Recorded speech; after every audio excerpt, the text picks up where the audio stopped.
Mga kaganapan for this week. Hello Makaachi! Here we go again at nandito tayo sa K-Style Chicken OG. It's a Korean restaurant. It's a chicken at ito na po yung in-order ko. Chicken, fries, at ano pa, dalawang rice. At syempre may iced tea din tayo kaya pabusog tayo today's video. At syempre kasama naman yung aking sa trabaho at we decided for merienda at syempre ito po yung paborito sa lahat, ang pansit canton with bread. O diba? Swak na swak ito at syempre share to all tayo.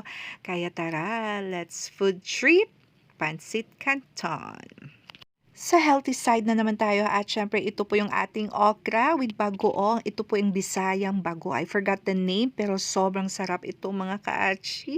Yum yum. Since maulan ngayon ng panahon at syempre wag nating kalimutan ang mami, kasama po ang tofu at lumpia. O, 'di ba? Perfect combination po itong tatlo. Kaya tara, let's eat again. Hopefully na-enjoy nyo ngayon yung video. Kaya sa susunod ulit, anything under the sun. Babush!